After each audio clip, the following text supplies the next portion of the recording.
Okay, so the first thing I'm going to do, I'm going to show you a slide, and there's going to be a lot of words on it. Don't worry about that because we'll take it bit by bit. I just kind of want to show you the whole thing before we start to take it bit by bit. And after looking at this framework, we'll look at, well, what are the implications for us as we move into reemergence conversations? Okay, so as I said, there's a lot on the slide. And all I want you to see at the moment is on the right side, it says predictable. On the left side, it says unpredictable. Okay, so that's really all there is to look at the moment. So we're going to take these one by one. And, you know, Cynefin is a Welsh word, and it's a Welsh word for habitat. And I believe, and Ronni can correct me if I'm wrong, but it's not just one habitat, it's like the multiple habitats we find ourselves in. So what we're going to see as we go through this is, for many of us leaders, we tend to gravitate towards one way of leading. And if we're not appropriately assessing, sensing what kind of environment we're in, we may be leading in a way that's not going to support us in getting the best result. Okay. So the first one is obvious, and we all, well, I don't know if we all love obvious. I love obvious. It's a clear cause and effect, and you'll see that here. Causes have an effect. There's clear best practices. Things are knowable, visible, replicatable. You look out, you sense what's going on. Based on what you sense, you categorize what you see, and then you respond. Like, you know, in COVID, washing your hands is a best practice. And there's even a best way of doing this best practice. It's replicatable. The effect is immediate. We've been doing it for a long time. It's not complicated. Okay. And then as we start to move to complicated, and Ronni, anything else you'd add to obvious before we move to complicated? No, I think if you think checklists and recipes, things that if you do them over and over, the results will be the same. Yeah, good. And then Ronni, can you take us through complicated? Absolutely, yeah. So complicated is still in the realm, so it's still on the side that's predictable. Oh, one thing I do want to comment on, you'll notice that this isn't 4 straight lines. It actually, it's supposed to be, and some diagrams make this more overt than others, sort of a neuron. So it's dynamic, it's live, and the borders between one to the other are not always so clear. And not only do we move among them at any given moment, we're in more than one of them. So there can be things that are in this moment in time. I think we'll all can start seeing that there's, as we move through these different domains, we're living in all parts of it at the same time. So just as far as the larger framework. So complicated. There are still, in complicated, cause and effect still can be directly correlated. Think paradoxically, even though we say, we refer to building a rocket ship as the ultimate in, you know, lots and lots of parts, but it's actually complicated. If you get the right experts, the right expertise in the room, working together to get there, you know where you all have the same place you're ending up, and you will get there because it's actually predictable and knowable. And you do probably need unique experts, unique experience, unique expertise. The path there is a little more fuzzy, but it's figure-outable. So there's the process of sensing, analyzing, responding, and you can have maps and paths, and there is a way to get from A to Z, and you can create that plan. I have a feeling that this is the place where most of us have spent most of our lives training to be really good, like in complicated. It's where school tends to get us. It's where MBA programs tend to get us. It's a domain that we're very, very skilled in for most people who are in leadership roles. Yeah, and Ronni, is there anything, you know, just that you see right off the bat in our reemergence conversation in which we will want to use experts and, you know, that really, right. Yeah. So for example, I think when we think about, these very, lengthy and multifaceted guidelines coming out of the CDC about how to open a business, how to do certain things, you've got the expertise of health people, of business people. You've got to put all those people in the room to design those processes together. And that is, I think, the essence of complicated. You can't put somebody off the streets not going to be able to do that. And it is doable. Okay. So now we get into the realm that is not better or worse, but I find pretty juicy, which is complex. No longer, and we've moved it to the unpredictable side of the model. And this is where we can't draw direct correlations between cause and effect, except after the fact. This is that domain where sometimes we have this tendency afterwards to say, I should have known that. But the reality is you couldn't have known that because you're in a situation that we've never been in before. So I think, again, in the world of COVID, we're in that now, like deep in it when we think about reemerging and opening. We certainly have never been here before.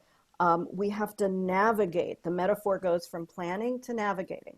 We navigate our way through experimentation, through probing, through testing the system, through sensing, through responding. And on the back end, we can see we can see cause and effect, but we couldn't have known it in advance. Past doesn't, as written here, past doesn't necessarily predict future. We haven't been here before. Culture change, for some of you, I think almost all of us have been involved in culture changes. And in some sense, we are in the midst of a collective culture change. No culture change is like any other culture change because people are the factor that make it pretty much unpredictable. In fact, most things that have to do with people, think being a parent, are in the complex domain. And what happens in complexity, we didn't mention this before, in obvious you can have truly best practices. In complicated, I missed this one. There are good practices, but there's not one best practice.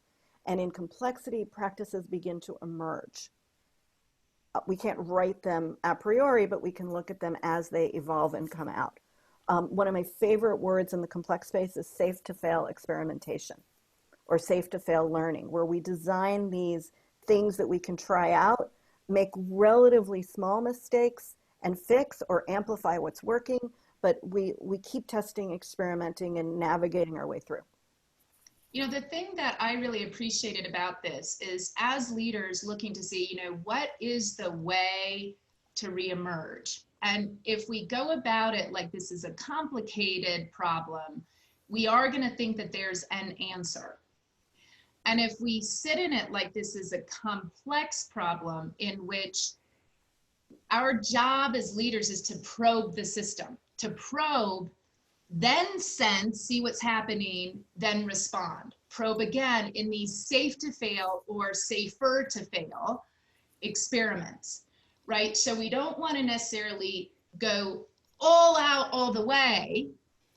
We want to see, are there places in which we can test, we can probe, we can see what happens as different practices start to emerge. We also really want to be paying attention to what practices are emerging. I've noticed a lot of service industries, there's a practice of, wait outside, right? One at a time, changing gloves between people, or curbside pickup. So there's certain practices that as we pay attention begin to emerge from different experimentation. And Kari, I might add, apropos, you mentioned at the beginning of the call that this is a diverse group that we've gathered. Diversity matters deeply in complexity. Making sure that you're getting multiple perspectives, that you see different vantage points, and that you don't over quickly arrive at one answer. That's a tremendous risk in complexity, is prematurely making an answer. Because again, we need to allow those answers to emerge through testing and experimentation. There's also a lot of polarities in complexity. So, some of the polarities that we've been seeing, caution and risk, health and economy, consistency and innovation, profitability, responsibility. safety and speed, realism, optimism. So one of the domains of navigating in complexity is it will be easy to have strong beliefs on one side or the other. And it will also be easy to go from one pendulum to the other. But there's actually a practice of how to manage such polarities. And so that you're really trying to get the best of both worlds. We're not going to go into that right now. We may, if we have time towards the end of the call, I'm not sure we will. But that also is a really important aspect of navigating complexity. Right. The minute you catch yourself saying this versus that, it's an opportunity to step back and say, is it really a versus? Am I missing something? And that is typically the domain of complexity. Then we move into chaotic. Chaotic is, there's no relationship to anything. It's completely unstable, completely unpredictable. We were all thrown into chaos in the beginning of March in this country. Other countries were thrown into chaos a few months earlier. And, nothing makes sense. We're like a cat having been thrown up in the air with nothing to hold on to. So as a leader, the job in chaos, you see, it says, just do something. The job is to stabilize, to act first, then sense and respond. And you can see stay-at-home orders were meant to stabilize. Shutting down businesses, stabilize. Now we sense what's happened, then we respond. And again, as Ronni mentioned, it's not a typical 2x2. It's really, what was the word you use? Liminal? Liminal.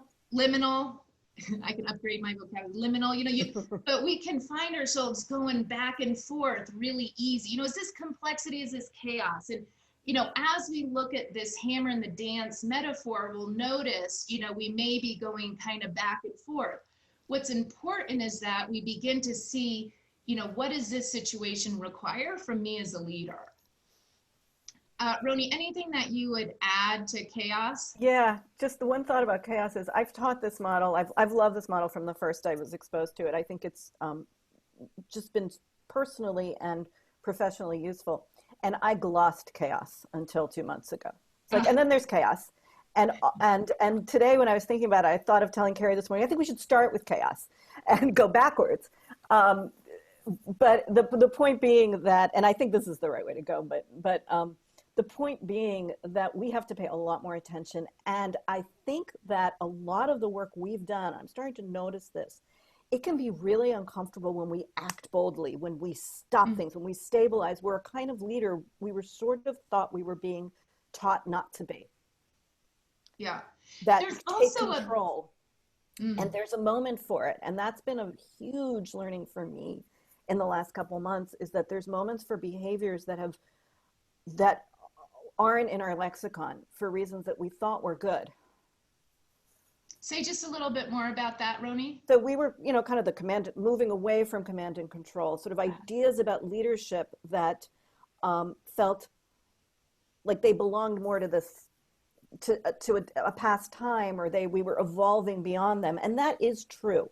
Yeah. And there are moments in chaos where our job as a leader is to be clear, to act quickly, to stabilize, to do things that might actually feel pretty uncomfortable if we've been practicing a different kind of leadership.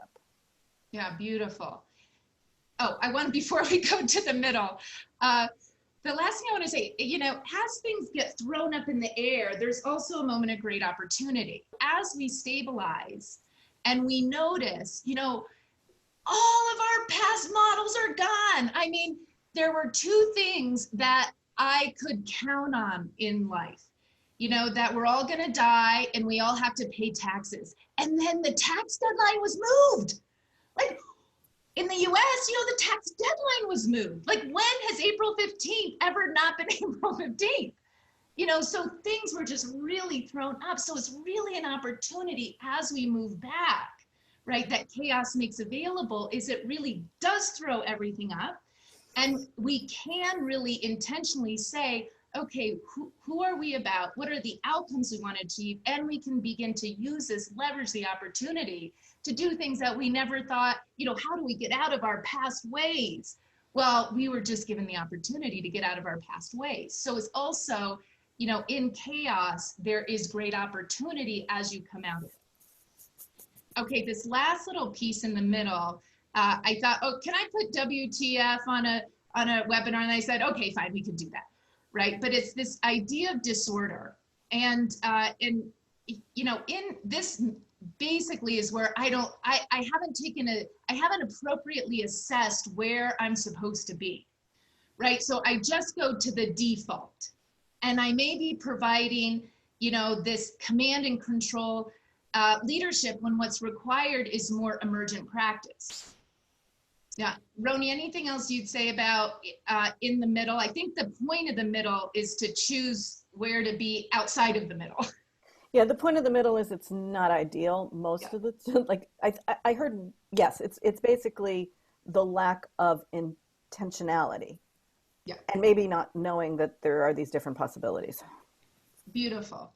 So, a couple things just as we look at complexity and I think we hit most of these, but just a few things, recognizing we don't know, we're not looking for the answer. This is probably one of the biggest coaching areas that I've noticed as I've started to partner with our clients in looking at what's next, is really looking for the answer, as contrasted with guessing, creating smaller, safe to fail experiments, probing.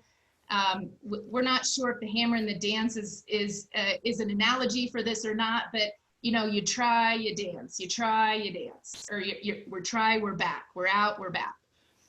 Engaging that diversity, avoiding premature convergence on one solution, not expecting it to be neat, messiness is part of it. And, if we already know it's all entangled, it's all together, we won't be as surprised, but maybe more curious that when we pull on one thing, it impacts the other. Yeah, but we may be more curious, we may be looking at, how do these different relationships come together? Not necessarily emerge entangled like cause and effect, but you can't separate it out, right? So it's going to be really hard to just take one piece out, carve out one little piece without impacting the whole.